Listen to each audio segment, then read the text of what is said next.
안녕하세요. 30대 초반의 여자입니다. 여러분은 살면서 지키는 신조가 있으신가요? 저희 아빠의 신조이며 저에게도 이어지고 있는 굳은 믿음은 바로 노력은 배반하지 않는다입니다. 저희 아빠는 어려운 환경에서 정말 노력하여 자수성가를 하신 분이었거든요. 힘들고 모든 걸 내려놓고 싶을 때마다 가족들을 생각하며 또 신조를 굳게 믿으며 한 걸음씩 앞으로 나아가셨어요. 항상 모든 것에 감사할 줄 알아야 한다. 당연히 거저되는 일은 없는 법이야. 공부도 그런 거죠. 그렇지. 공부야말로 노력한 만큼 결과가 따르는 거 아니겠니? 지금 당장은 눈앞이 캄캄한 것 같아도 굳은 믿음으로 한 걸음 나아가다 보면 어느새 성장한 자신을 발견하게 될 거다. 항상 하시는 말씀을 잔소리로 들을 법했지만 저는 마음에 새겨들었습니다. 제가 어렸을 때 저희 세 식구는 단칸방에서 살았어요. 아빠의 사업이 잘 풀려가며 집도 조금씩 넓어지게 되었지요. 그걸 저도 눈으로 보면서 자랐기에 왜 노력을 강조하시는지 잘 알고 있었습니다. 공부도 열심히 했고 대학도 졸업했어요. 취업을 해서 사회 경험을 쌓고 있던 어느 날 아빠가 중요하게 할 말이 있다고 했습니다. 너 그 회사 계속 다닐 거니? 아직 인턴이라서 정직원 되면 다녀야 하지 않을까요? 아빠 회사에서 일해보는 건 어때? 낙하산 뭐 그런 거예요? 싫어요. 부담스럽고요. 누가 처음부터 높은 자리에 꽂아준다던 밑에서부터 하나하나 배워보라는 거지. 너 전공도 어차피 기획이잖아. 아빠 회사에서도 인턴부터 하는 거면 오케이 할게요. 인턴 해보고 잘하면 정직원 되는 거죠? 정직원이라 아주 정직하고 공정하게 평가할 거니까 기대해라. 알겠어요. 아빠는 전시 기획을 하는 회사를 운영하셨습니다. 예술 쪽은 아니고 산업 분야였어요. 그래서 집에는 미니어처들이 많았습니다. 실제 엄청 크게 제작이 되는 기계나 공간을 작게 만든 모형들이었죠. 저는 정교함으로 만들어진 미니어처를 바라보는 게 좋았습니다. 거시적 관점에서 전체를 보는 것도 중요하지만 때로 숲을 이루는 작은 나무 하나하나가 중요할 때가 있으니까요. 인턴으로 지원서를 넣어 입사했고 아빠와 출퇴근을 따로 했기에 회사에서는 제가 딸이라는 걸 몰랐습니다. 열심히 일하던 어느 날 아빠 회사에서 후원하는 봉사활동에 직접 참여하고 싶다는 마음이 들었어요. 저 토요일마다 봉사활동 하려고요. 갑자기? 우리 회사에서 후원하는 곳 있잖아요. 유기견 돌봄센터. 사료랑 용품 후원도 중요하지만 실제 센터 알아보니까 늘 봉사자가 부족한 것 같더라고요. 좋은 생각이구나. 황금 같은 주말 중 하루를 그렇게 보내도 괜찮겠어? 값진 시간인 거죠. 저에게도 또 센터에도요. 그렇게 자원봉사자 신청을 해서 수도권에 있는 센터로 향했습니다. 처음 방문했을 때 마음을 설명할 수가 없네요. 티 없이 맑은 눈을 가지고 있는 강아지들, 사람의 사랑과 관심에 늘 고픈 아이들이 봉사자들을 바라보던 모습을요. 안녕하세요. 안녕하세요. 고무장갑을 끼고 견사 청소를 하고 있는데 똑같이 분홍색 고무장갑을 끼고 장화를 신은 한 남자가 저에게 다가와 인사를 하더라고요. 센터 직원은 아닌 것 같은데 뭐지 하고 생각할 때였습니다. 저 오늘 봉사가 처음이거든요. 그쪽은요? 네. 저도 오늘 처음 참여했어요. 와, 정말요? 반갑습니다. 전 김민성이라고 합니다. 네. 저는 이나연이에요. 유기견 봉사는 어떻게 하시게 된 거예요? 특별한 계기라도. 그냥 평소에 사료랑 용품 같은 거 조금이나마 후원하고 있었는데 보니까 직접 발로 뛰어야 하는 일도 있는 것 같아서요. 그러시구나. 원래 강아지를 좋아하세요? 네, 좋아하죠. 그래요. 그럼 오늘 같이 파이팅해요. 처음 보는 사람한테 말도 곧잘 거는 거 보니 좋게 말하면 밝고 활달한 사람, 나쁘게 말하면 좀 오지랖이 넓은 사람이구나 생각했습니다. 아침 일찍 시작한 봉사활동, 견사 청소부터 밥 주기, 산책시키기를 다 하고 나니 어느새 초저녁이 되었습니다.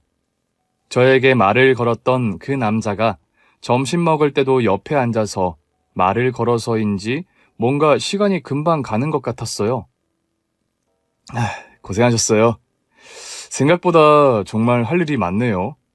그치만 너무 보람된 일인 것 같아요. 맞아요. 몸은 힘든데 마음은 뿌듯하네요.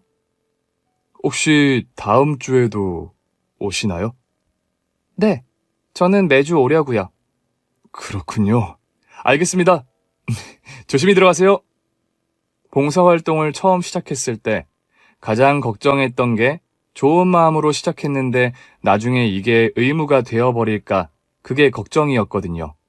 그런데 정말 토요일에 봉사를 다녀오고 나면 오히려 평일에 받은 스트레스도 날아가고 몸도 더 좋아지는 것 같았어요. 사랑을 주러 간 건데 사랑을 받아오는 것이었습니다.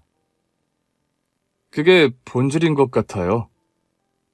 사랑이요? 유기견 봉사뿐 아니라 모든 봉사활동을 할 때 그런 마음을 갖잖아요. 내가 가진 것을 나누겠다는 마음. 하지만 깨닫고 보면 내가 받은 것이 훨씬 많죠.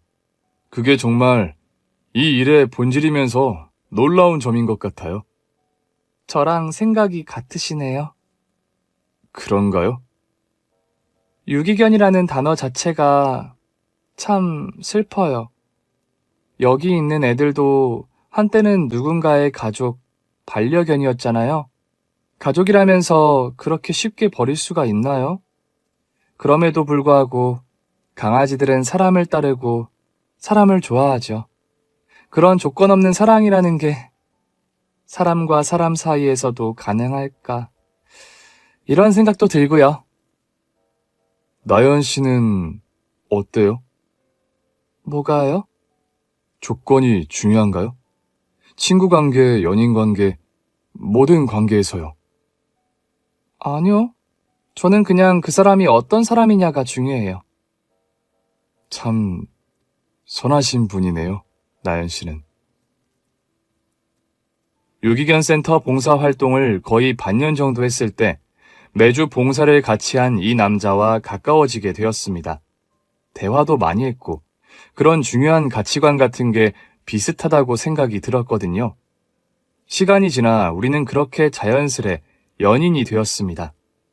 봉사활동할 때도 항상 힘들고 굳은 일을 나서서 먼저 하는 사람, 친절하고 타인을 배려하는 사람, 그런 모습이 한결같은 사람이었어요. 나연 씨가 정말 소중해요. 우연하게 유기견 봉사활동을 통해서 만났지만 어느새 제 삶에서 중요한 일부가 되었어요. 저도 같은 마음이에요, 민성 씨. 제가 무책임한 걸 별로 안 좋아하거든요. 우리가 만난 지 벌써 2년이 다 되어가고 나연 씨를 불안하게 하기 싫은데 자꾸만 망설여지네요. 미안해요. 무엇 때문에 망설여지는지 물어봐도 될까요? 제 나이도 어느덧 30이 되었고 이 사람을 만난 지도 2년이 되어가는 시점이라 이 사람과의 관계, 미래에 대해 고민을 하게 되더라고요. 중요한 가치관도 잘 맞고 이런 사람이랑 평생 함께하면 좋겠다. 그런 마음이었는데 이 남자가 좀처럼 확신을 주지 않았거든요. 조심스럽게 물어보았더니 솔직하게 말하겠다며 이야기를 하더군요. 전 사실 나연 씨의 집이나 상황이 어떤지 잘 몰라요. 우리 그런 이야기 깊게 한 적이 없잖아요. 네, 저희 아버지는 회사를 운영하고 계세요. 공장을 갖고 계시죠. 집에서 물려받아서 뭘 시작했고 그런 게 아니었대요. 공장에 다니는 직원으로 시작해서 정말 저희 아버지는 밑바닥에서 시작하신 분이에요. 점차 기반을 잡아갔고 오랜 세월 고생한 것에 대한 보답처럼 조금씩 생활이 안정되어 갔죠. 그렇게 잘 될 것만 같았는데 오래전 한순간에 아버지의 회사와 저희 가족의 삶을 무너뜨린 일이 있었어요. 어떤 일인지... 당시 아버지 공장에서는 여러 거래처에 물건을 납품을 하고 있었거든요. 그런데 어떤 한 회사가 의도적으로 아버지 공장에 대해 음해를 했어요. 그 일로 여러 거래처의 신뢰를 잃었고 주문이 끊기길 시작했죠. 납품기한 맞추려고 만들어 놓은 것도 많았는데 재고만 계속 쌓이게 된 거예요. 뭐 사업을 하다 보면 이런 일 저런 일 다 있을 수 있잖아요. 파도 같은 거니까 오르락 내리락 하면서요. 그런 어려움이 있었군요. 너무 힘들었을 것 같아요. 민성 씨 아버님도 또 가족 모두요. 지금은 괜찮으신가요? 저희 아버지는 강한 분이세요.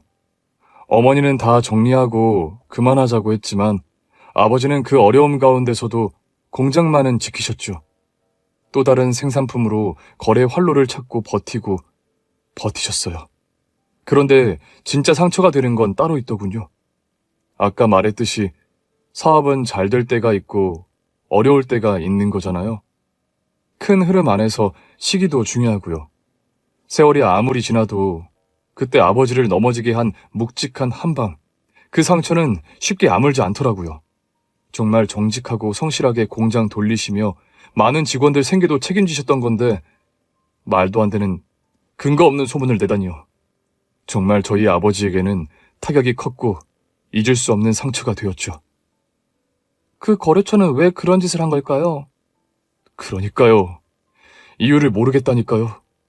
그리고 그 일을 벌인 쪽은 아직도 잘 먹고 잘 살고 있어요. 다 그렇죠.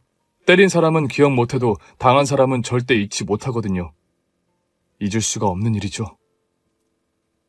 그렇게 어려운 일이 있었는데도 버티셨다니 정말 고생이 많았네요. 그치만 원망하는 마음은 독이 되는 것 같아요. 사필귀정, 인과응보라고 하지만 그게 그냥 사람 마음대로 되는 것도 아니고 하늘에 맡겨야죠. 그렇지 않으면 살 수가 없잖아요. 정말 그렇게 생각해요? 나연 씨가 저희 가족 입장이어도요? 쉽게 단언하지는 못하겠지만 마음이 악으로 채워지지 않도록 노력할 것 같아요. 결국 괴로운 건 나니까. 그렇군요. 나연 씨는 저보다 성숙한 사람이네요.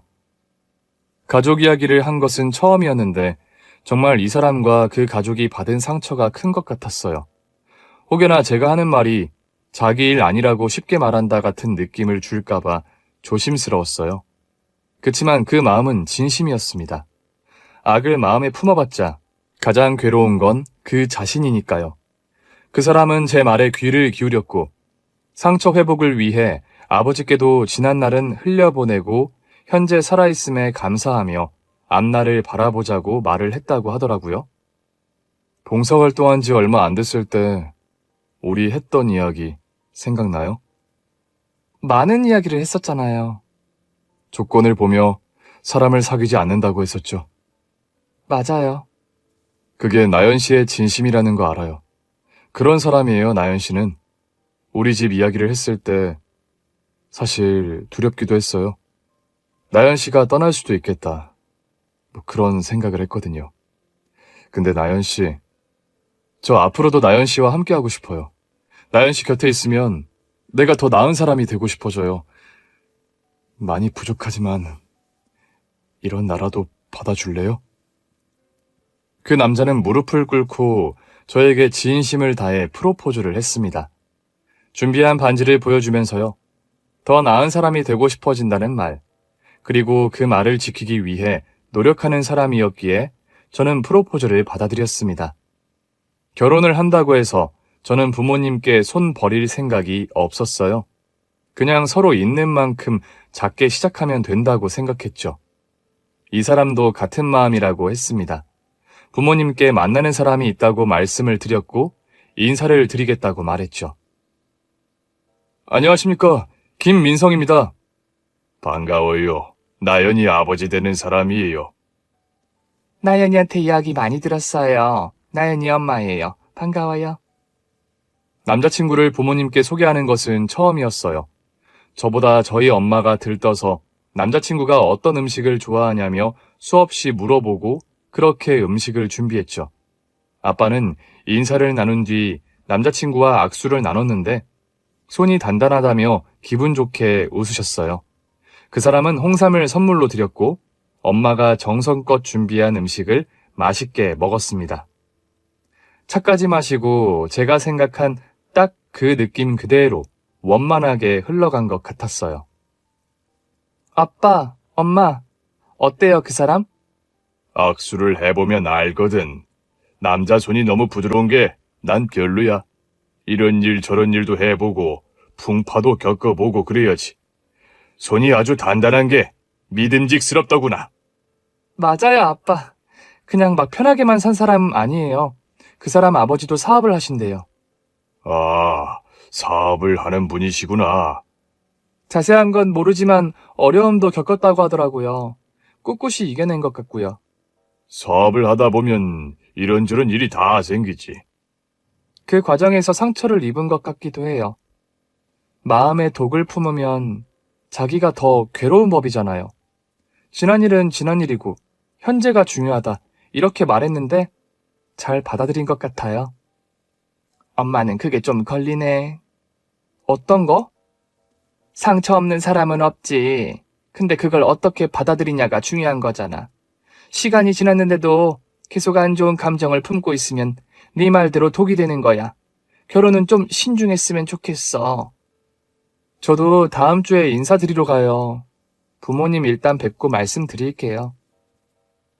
상반된 아빠와 엄마의 반응에 좀 당황스러웠어요. 사업을 하신 아빠는 이런저런 일도 겪고 또 남자가 마음이 너무 무르거나 약하기만 해서는 안 되고 적당한 도끼도 필요하다는 생각이었고 엄마는 그냥 유순한 사람이 좋다고 했거든요. 저희 부모님께 인사를 드린 뒤 저도 남자친구의 부모님께 인사를 드렸습니다. 어서 와요. 이렇게 예쁜 아가씨인 줄 몰랐네요. 안녕하세요. 민성 씨와 만나고 있는 이나연입니다. 그래, 민석이한테 얘기 많이 들었어요. 부친께서 사업을 하신다고. 아, 네. 그래, 사업은 잘 되시나? 아, 네, 그렇습니다. 여보, 초면에 또 그렇게 물어보는 건 실례잖아요. 남자친구의 아버지는 저보다 저희 집에 좀 관심이 많은 듯 했습니다. 불편한 기색이 느껴질 때쯤 어머님께서 얼른 막으며 제 기분을 신경 쓰시더라고요. 남자친구한테 들은 이야기가 있어서 사업 때문에 힘드신 경험이 있어서 관심을 갖나 보다 그 정도로 생각했어요. 양가에 인사도 드렸고 상견례 날짜를 잡으려고 하는데 처음에는 완곡한 정도 신중하게 생각해보자 했던 엄마가 반대를 하기 시작했어요. 그냥 마음이 안 놓여, 나연아. 엄마는 네가 고생 같은 거 크게 안 해본 사람, 마음도 여유롭고 넉넉한 사람이랑 결혼했으면 좋겠어. 네가 결혼이라는 걸 한다면. 엄마, 아니 우리 집은 뭐 고생한 시절 없었어요? 아빠야말로 완전 밑바닥에서 시작해서 자수성가한 거잖아. 그렇다고 우리가 막 지금 마음이 편협하고 그렇게 사는 거 아니잖아요. 엄마가 말하는 여유롭고 넉넉한 사람이라는 게 어떤 사람이야? 마음 말하는 거 맞아요? 집안 환경이나 물질적으로 여유롭고 넉넉한 사람 아니고? 물론 그것도 중요하지. 너야 우리 도움 안 받고 시작한다지만 나나 네 아빠가 너 고생하면서 사는 걸 또 어떻게 지켜보니?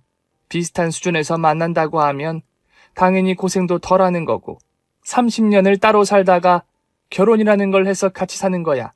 서로 맞추며 이해하며 사는 것도 힘든데 경제적 어려움까지 있다고 해봐라. 안 싸울 일도 싸우게 되고 힘들어지는 거지. 엄마가 진짜 이럴 줄 몰랐어. 우리도 힘든 시절이 있었잖아. 그래서 엄마 아빠는 누구보다 그 사람 이해해줄 줄 알았다고. 아무튼 너 그렇게 급할 거 없어. 너 결혼이 하고 싶어? 너 나이 30 되기 전부터 선 자리 차고 넘쳤는데 다 거절했잖아.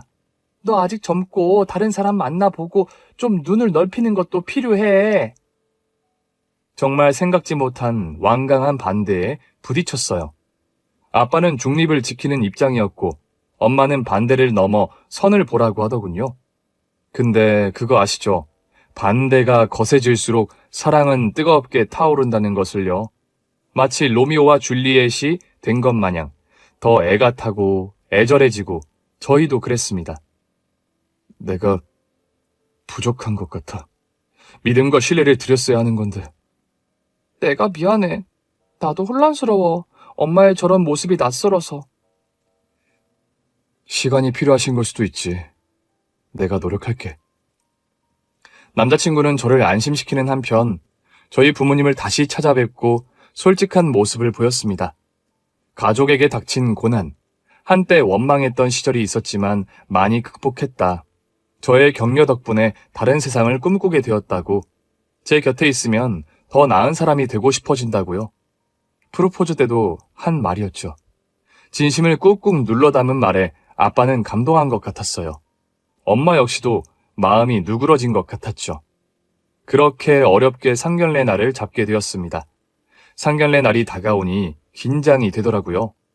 엄마 아빠와 함께 예약한 장소에 도착했는데 남자친구와 부모님이 먼저 와 계셨습니다. 안녕하십니까. 나연이 아버지 되는 이성우입니다. 먼저 와 계셨네요. 나연이 엄마 박연옥입니다. 만나 뵙게 되어 반갑습니다. 김철수라고 합니다. 안녕하세요. 민성이 어미 되는 최연자예요. 반갑습니다. 형식적인 인사를 한 뒤 자리에 앉았습니다. 저희 아빠가 분위기를 풀려고 많이 애쓰시는 게 보였어요.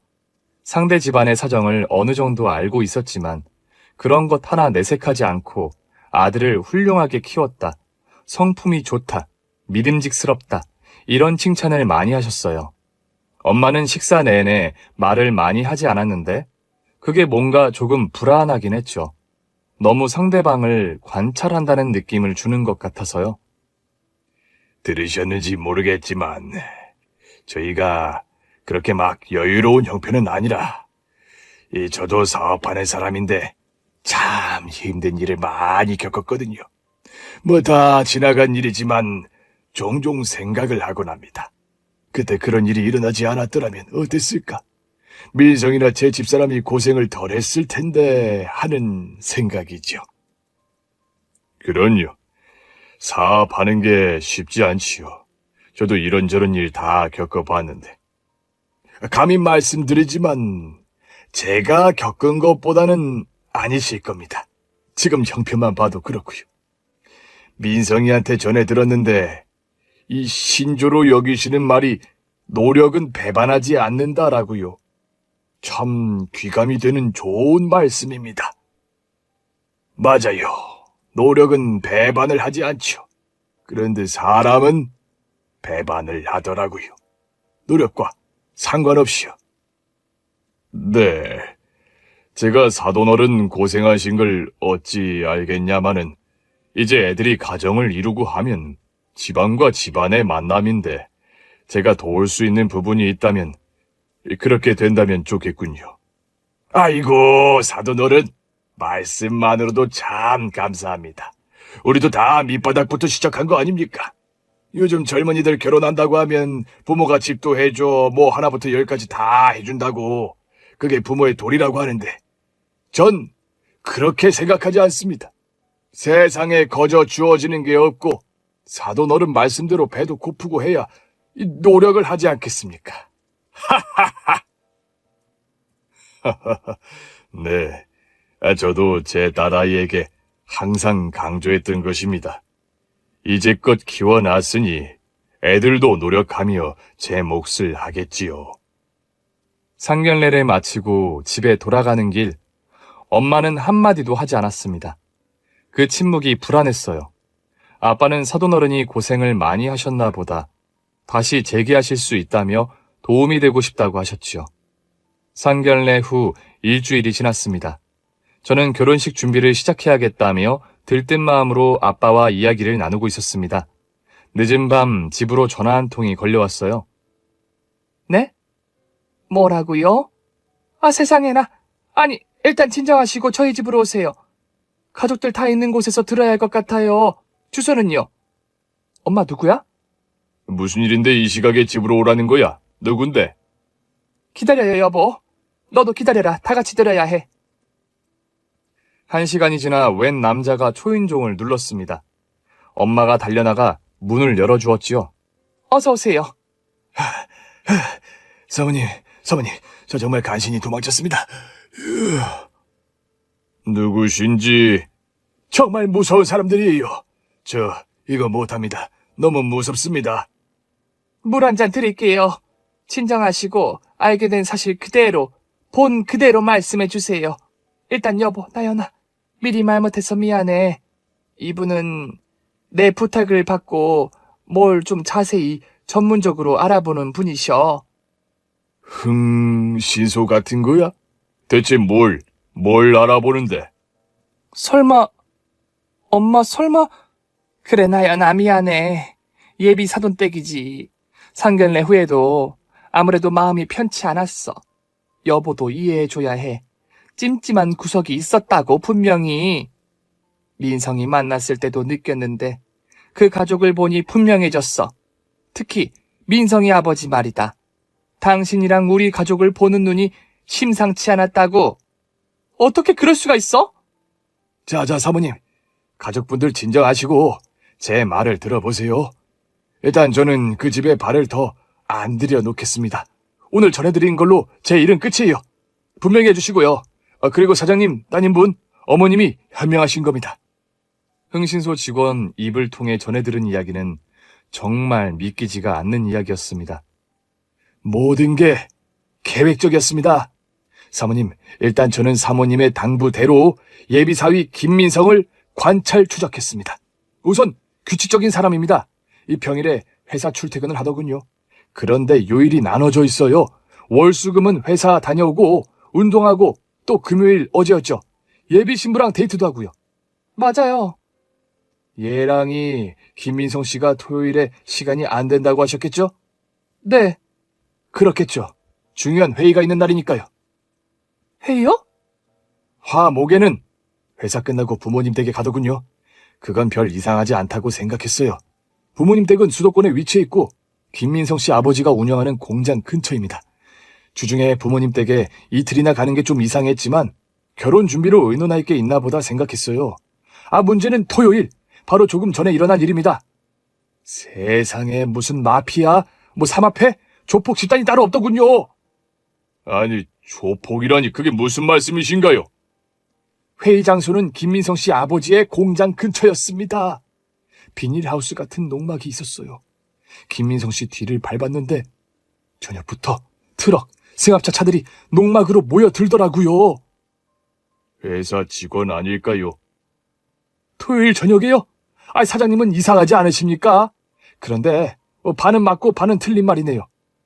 아니, 도대체 무슨 말씀을 하시는 거예요? 잘 들으세요, 사모님. 아가씨, 이제부터가 중요하니까.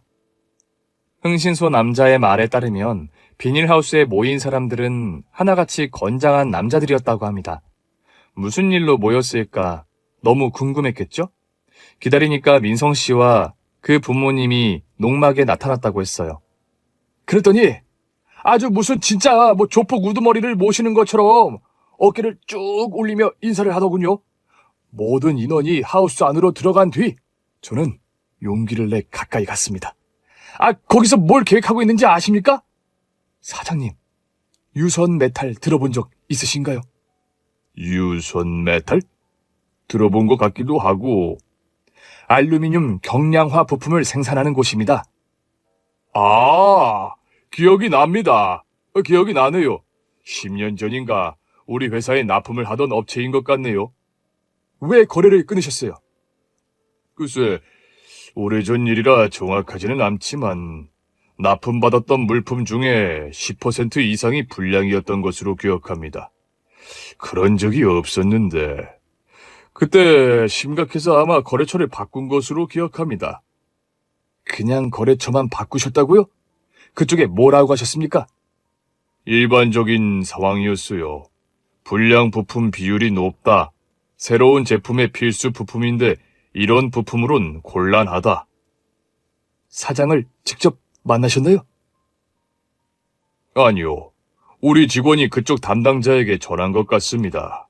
아니, 그런데 지금 이 일을 왜 물어보시는 거지요? 사장님의 기억이 맞다면 그 김민성 씨 아버지라는 사람, 유선메탈 대표가 뭔가 단단히 오해를 했나 봅니다. 그 사람들은 아주 대단한 원한을 품고 있어요. 아니, 거래처 하나 바꾼 게 왜요? 일이 어떻게 된 건지 모르지만 단순히 거래처를 바꾼 게 아니라 불량 부품이 없는데 의도적으로 거래를 끊고 유선메탈을 음해해서 다른 거래처까지 다 끊어지게 했다고 그 일로 실제 타격이 크기는 했나 봅니다. 아니, 누가 그런 짓을... 그러니까요.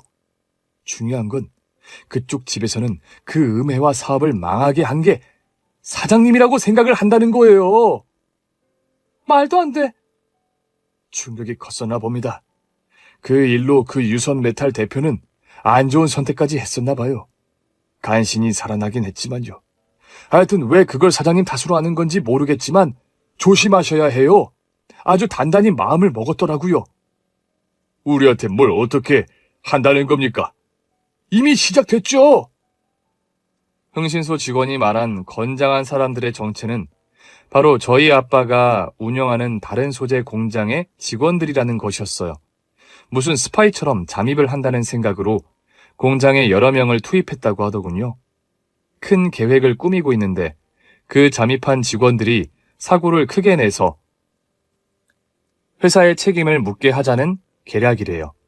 2년 전쯤 아빠 공장이 바빠질 시기 한 번에 5명을 고용한 적이 있었다고 했어요. 그 5명은 이전부터 다른 곳에서도 함께 일했다며 알던 사이라고 하더군요. 이 말을 어떻게 믿어요? 사장님, 제가 여러 일을 맡아봤지만 이 사람들 위험한 사람들이에요. 10년을 기다린 계획이라고 했어요. 계획만 10년이고 사장님 공장의 인원 투입은 이미 2년 전에 했네요. 계획이 진행 중인 거죠. 중요한 것까지 듣고 빨리 알려드리려고 이제 그 현장을 벗어나야겠다 하는 순간 제가 돌에 걸려 소리가 조금 났는데 아주 그 농막 안에 있던 깡패 같은 놈들이 온갖 쇠스랑 괭이, 도끼, 파이프, 연장들을 들고 뛰쳐나오지 뭡니까? 진짜 뒤쪽에 숨죽인 듯 있다가 어떻게 빠져나왔는지 아세요? 어떻게 나오셨는데요? 야옹, 야옹, 야옹. 고양이 흉내를 냈죠. 아주 그 사람들이 달려나와서 거기 누구냐고 하는데 잡히면 어떻게 됐을지 상상이 되시나요? 어쨌든 전 간신히 도망쳤습니다. 제 일은 여기까지입니다. 사모님께서 선 입금해 주셨으니 전 이만 가보겠습니다.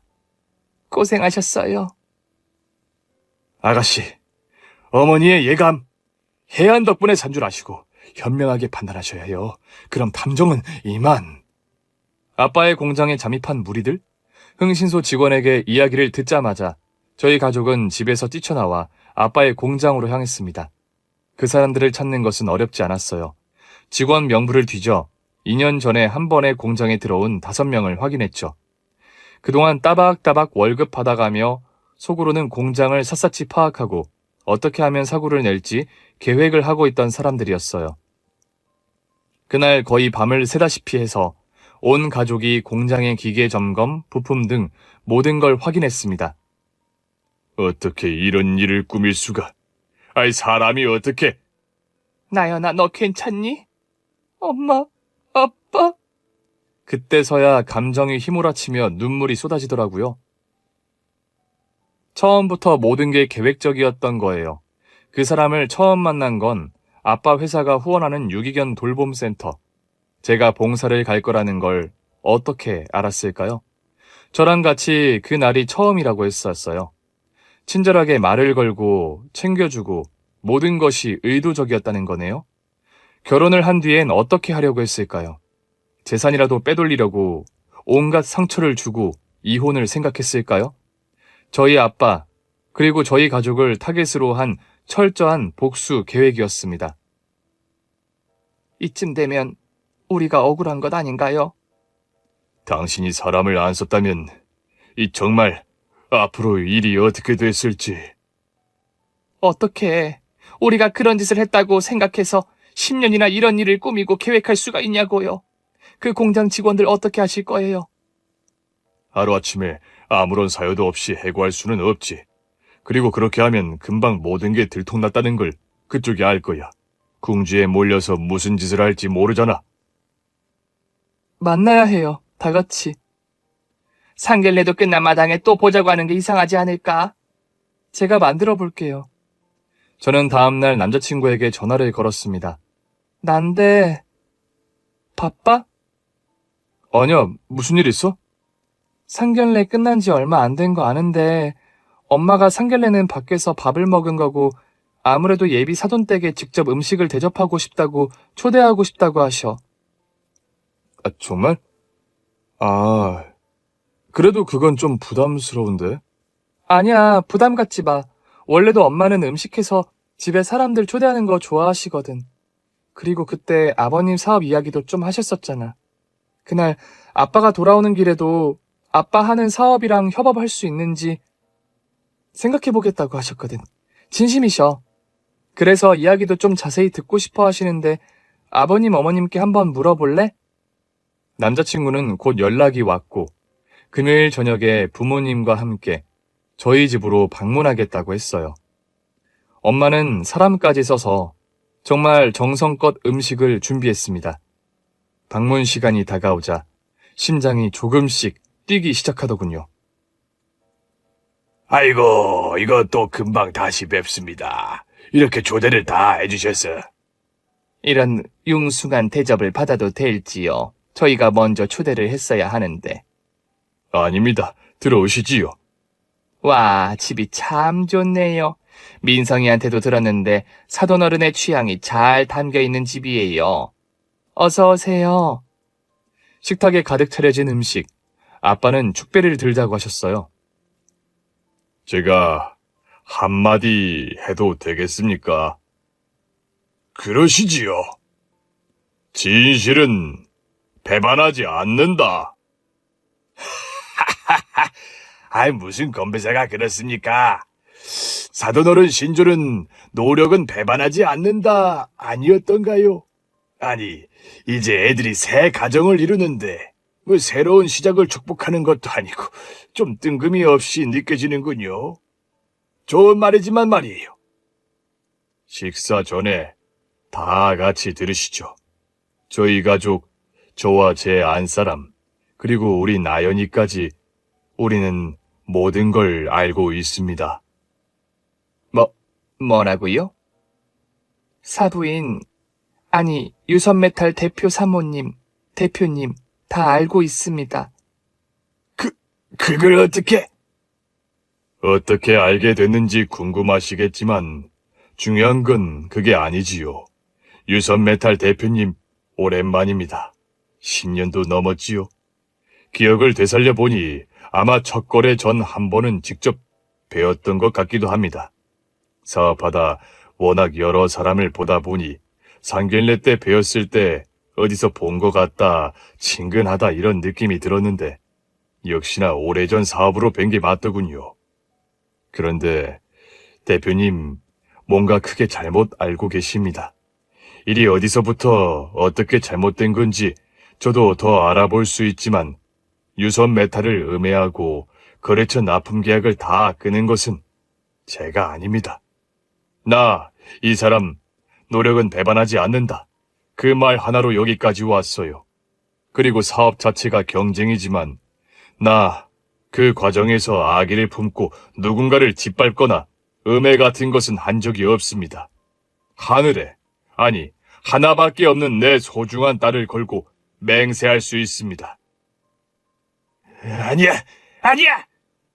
믿을 수 없다는 듯 갑자기 경기를 일으키며 발작하는 예비 시부를 남자친구가 간신히 붙들었습니다. 아버지, 진정하세요. 끝까지 들어보세요. 저희 아빠는 침착하게 모든 이야기를 털어놓았어요. 불량 부품이 10% 발견된 것은 맞고 당시 아빠 회사에도 중요한 프로젝트가 있었고 기한을 맞추기 위해 제대로 된 부품을 공수하는 일이 중요했다고요. 그래서 어쩔 수 없이 급히 다른 공장과 계약을 해야 했다고요. 긴 시간 이야기를 나누니 사건의 실마리 같은 게 잡히더군요. 아빠가 새로 계약한 공장의 대표라는 사람이요. 회사를 차린 지 얼마 안 됐다고는 했는데 부품이나 품질이 이전 남자친구의 아버지 부품과 동일했다는 거. 그 대표가 누군지 기억나십니까? 네, 이진수 대표요. 꽤 오래 거래를 했고 몇 번 식사도 했습니다. 그런데 개명 전 이름이 이철우라고 하더군요. 이철우? 아는 이름인 것 같았죠. 이철우라는 사람은 남자친구 아버지와 오래 함께 일한 거의 동업자였다고 하더군요. 그 일이 있고 공장을 바로 그만둔다고 해서 아예 다른 일을 하겠다고. 난 오히려 너무 어려운 시기라 나간다는 사람 챙겨주지도 못해서 미안해 했는데 그 친구가 모든 일을 꾸민 것은 그 사람이었을까요? 일부러 회사에 불량 부품을 납품하고 오랜 기간 준비해온 공장에서 동일한 부품을 이전 회사에서 납품하던 거래 회사들을 찾아가 신규 계약을 맺고 유선 메탈 제품에 문제가 많다는 소문을 은밀하게 낸 사람. 자세한 것은 더 알아봐야 했지만 어쨌든 엉뚱한 사람에게 앙심을 품고 긴 세월을 허비한 거였습니다. 등잔 밑이 어둡다는 말이 있지요. 참 그 일로 고생을 하셨고 들으니 마음은 아프지만 저희 가족을 원수로 알아 계획하신 그 일은 차마 용납이 되지 않는군요. 이철우, 내가 초창기부터 그 자식한테 어떻게 했는데 직접 집에서 지은 밥까지 먹이며 데리고 있던 인간인데 어떻게 우리한테 이럴 수가? 그럴 리가. 이야기가 그쯤 되니 남자친구 아버지는 거의 쓰러질 지경이었어요. 엄마가 정성껏 차린 음식을 한술도 못 떴습니다. 휘청거리는 남편을 부축해서 일어서는 남자친구의 어머니, 그리고 남자친구는 나가기 전 저희 세 식구 앞에 무릎을 꿇었습니다. 입이 10개라도 드릴 말씀이 없습니다. 저희를 용서하지 마세요. 무지한데 복수심만 가득해 이런 짓을 저질렀습니다. 아버지 어머니를 대신해 제가 사죄드립니다. 용서는 바라지 않습니다. 동참한 저 역시 똑같이 못난 놈입니다. 죄송합니다. 미안해요, 나연씨. 눈을 질끈 감았지만 굵은 눈물방울이 마룻바닥에 뚝뚝 떨어졌습니다. 그 식구들이 나간 뒤 차갑게 식은 음식들을 바라보았죠. 밥 먹자. 밥을 먹는 내내 엄마는 거의 아무 말도 하지 않았습니다. 저는 그냥 제가 그 계획의 시작이 된 것 같고 남자친구가 인사를 드리러 왔을 때부터 뭔가 이상하다는 걸 느껴 반대했던 엄마에게 수단했던 말들이 생각났어요. 죄송해요. 저로부터 시작된 것 같아요. 미안해요, 엄마, 아빠. 네가 무슨 잘못이냐? 뭐가 쉬웠었는지 진짜 제가 바보 같았어요. 자책과 스스로에 대한 원망도 마음에 독이 되는 것은 똑같다. 자고 일어나서 없던 일이 되면야 좋겠지만 시간이 필요한 일이지 않니? 마음 쓰지 말고 마음 추스러야겠다. 우리 모두 그래야지. 허망하고 허탈감이 몰려왔습니다. 시간이 좀 지나자 아빠가 말씀을 하셨어요. 오랜 고민을 하셨다고요. 그 사람들이 이철우라는 사람을 찾아갔는지 어쨌는지는 모르겠다. 우린 진실을 알렸고 그 이상은 우리 소관이 아니지. 다만 뭐요? 당시 유선 메탈 제품은 훌륭했거든. 성실한 사람이었던 것도 맞아. 잘못된 인연으로 인생이 괴롭게 된 거고 그 값을 그이도 톡톡히 치렀지. 아직 공장을 갖고 있다고 하면 그때 들으니 활로를 찾아 다시 노력하고 있다고 하는데 어떤 부품인지 알면 내가 도울 수 있는 부분이 있을 것 같다. 당신 그렇게까지 하는 이유가 뭐예요? 우리가 아무것도 모르고 그냥 당했으면요. 그러지 않았잖아. 그것도 다 당신 덕분이지. 그렇지만 난 그냥 잘 마무리를 하고 싶어. 그래야 내 마음에도 우리 가족에도 이 악한 씨앗이 뿌리를 내리지 않을 것 같아서 말이야. 아빠는 결단을 하신 듯 하셨고 남자친구의 아버지 유산메탈 대표를 찾아가셨어요. 저도 함께 갔습니다. 여기는 어떻게? 요즘은 뭘 생산하시는지요, 대표님? 곁에 사람을 잘못 두어 큰일을 겪으셨지만 그 이전까지 유선메탈 제품은 만족스러웠습니다. 지난 날은 잊으시고 앞으로를 생각하셔야지요. 꼭 우리 회사가 아니더라도 믿을 만한 거래처 몇 군데는 소개해 줄 수 있어요. 대표님과 가족을 상대로 그런 짓을 꾸민 나한테 어떻게 이런 말씀을 하십니까? 염치도 없고 몸둘 바를 모르겠습니다. 다 내 탓입니다. 내가 죄인이에요. 아빠는 그 대표의 손을 꼭 잡고 다독여 주셨어요. 대표와 사모는 저희 아버지께 진심으로 사과를 했습니다. 원망과 오해로 허송세월을 보냈다면서요. 그리고 모든 것을 알게 된 후에도 그들은 이철우라는 사람을 찾아가지 않았다고 해요. 또 다른 싸움, 그런 복수, 이런 것은 이제 하고 싶지 않다고요. 마음에 도끼를 품고 사는 게 얼마나 끔찍한 일인지 그 독에 가장 먼저 스며들어 질식하는 것은 바로 복수를 다짐한 그 자신 스스로라는 걸 깨달았다고 하더군요.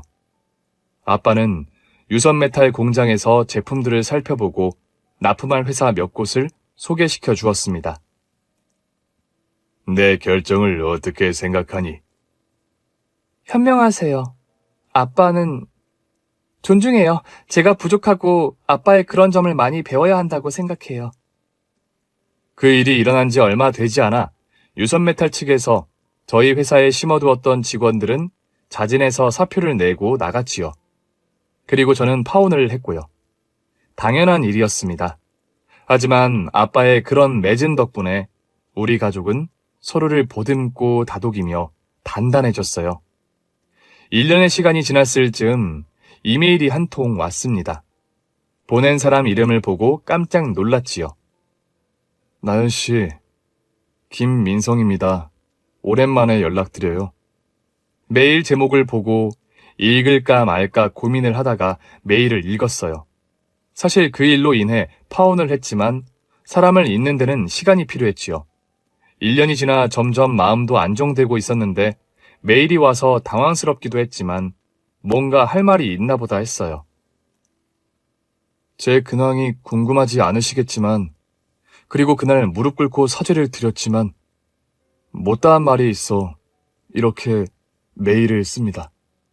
모든 것이 계획적이었다는 생각에 상처가 크시겠죠? 거듭 말하지만 저를 용서하지 마세요. 아버지가 그 계획을 처음 말했을 때 가담하기로 한 순간 저도 같은 죄를 지은 것입니다. 그렇게 나연 씨에게 접근을 했어요. 유기견 센터에서 만났죠. 계획적으로 접근했지만 시간이 지나며 나연 씨에 대한 제 마음이 진심이었다는 걸 알게 되었습니다. 무척 혼란스럽고 힘들었어요.